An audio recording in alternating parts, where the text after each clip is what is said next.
Diabetes में blood sugar बढ़ जाती है। क्यों बढ़ जाती है? क्योंकि ब्लड में से शुगर को उठा के हर सेल में एंटर करने की जो चाबी होती है और एक्स्ट्रा शुगर को स्टोर करने की जो चाबी होती है, इंसुलिन जिसका नाम है, वो घट गई होती है। क्यों घट गई होती है? क्योंकि उसको बनाने वाला जो अंग पेनक्रियास है वो या तो उसको बिल्कुल भी नहीं बना पा रहा होता है या जितनी उसकी डिमांड होती है वो उतनी नहीं बना पा रहा होता है।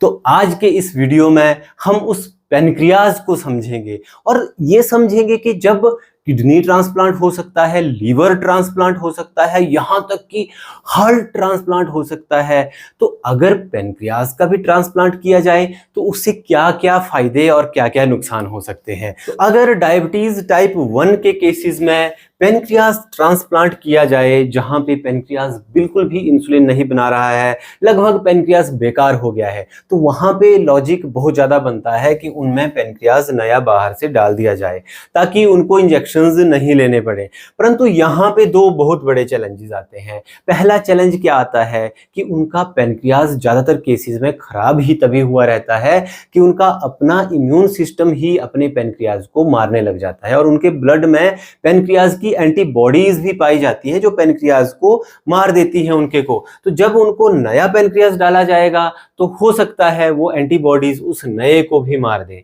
इसके साथ साथ क्या होता है, हमारा ब्लड जो होता है वो ऑर्गन रिजेक्शन भी करता है। अगर कोई बाहर की चीज हमारे शरीर में डाली जाती है तो उस बाहर के नए ऑर्गन को बॉडी हमारी रिजेक्ट भी करती है, उसको ऑर्गन रिजेक्शन बोला जाता है। बेशक उसके लिए बहुत सारी दवाइयां हैं, परंतु वो दवाइयां जितनी भी हैं वो इम्यूनोसप्रेसेंट हैं। जो बाहर से ऑर्गन डाला होगा उसके अगेंस्ट जो काम करेगा तो उसको फिर स्प्रेस करने की दवाई दी जाएगी, तो इम्यून सिस्टम को स्प्रेस करने की दवाई दी जाएगी, फिर वो उतना उस पर आक्रमण नहीं कर पाता है, परंतु उसके फिर नुकसान भी होंगे। जब इम्यूनिटी डाउन होगी तो बहुत सारे वो साइड इफेक्ट्स लेके आएगी। वो रोग प्रतिरक्षक क्षमता ही जब कम हो जाएगी तो कोई भी कीटाणु जो है बॉडी पे आक्रमण कर सकता है और बार बार रिपीटेड इन्फेक्शंस बंदे को हो सकते हैं। तो ये इसके बहुत सारे चैलेंजेस है। बाकी चैलेंजेस ये भी हैं कि पेनक्रियास का डोनर मिलना टफ होता है, डोनर मिल गया ब्लड ग्रुप्स मिलना टफ होता है, तो मैचिंग भी इसमें टफ है, कॉस्ट इसमें बहुत ज्यादा होती है।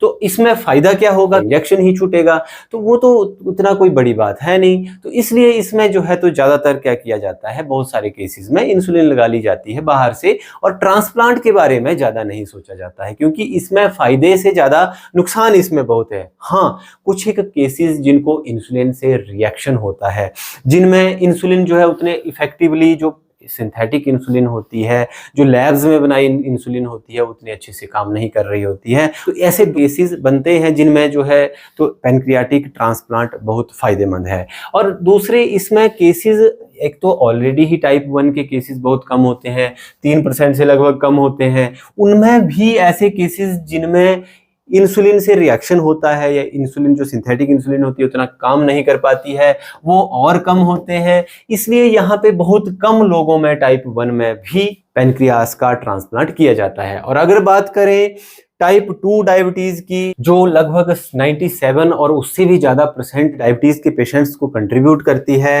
तो इसमें भी अगर मान लिया बाहर से नया पेनक्रियास पेशेंट में डाल देते हैं, ट्रांसप्लांट कर देते हैं, तो यहाँ पे तो ऑलरेडी जो पेनक्रियास है बहुत सारे केसेस में कई गुना ज्यादा पहले ही काम कर रहा होता है। तो जो नया डालेंगे उससे उसका बाप यहाँ पे बैठा हुआ है जो 8 गुना 7 गुना ज्यादा काम जो है तो उस नए से कर रहा होता है। तो नया डालेंगे, इतने सारे साइड इफेक्ट्स लेके, उसमें भी तो ऑर्गन रिजेक्शन होगा, उसमें भी तो बहुत सारी चीजें होंगी, और ऊपर से जो उनका पेनक्रियास जो अडेप्ट कर चुका है, जो इतना स्ट्रांग हो चुका है कि वो 7-8 गुना काम हंसते हंसते करता जा रहा है, तो उसमें भी लॉजिक नहीं बनता है। हाँ, अगर ये डिजीज बहुत ही ज्यादा एडवांस हो गई है और बंदे ने जो है अपना लाइफस्टाइल भी चेंज कर लिया, इंसुलिन सेंसिटिविटी पे रिवर्स करने की भी पूरी कोशिश कर ली, इंसुलिन रेजिस्टेंस भी इसमें बहुत कम हो गई है, परंतु पेनक्रियास फिर भी बहुत ही ज्यादा हार्म चुका है, वो एक किस्म का लगभग डेड ही हो चुका है।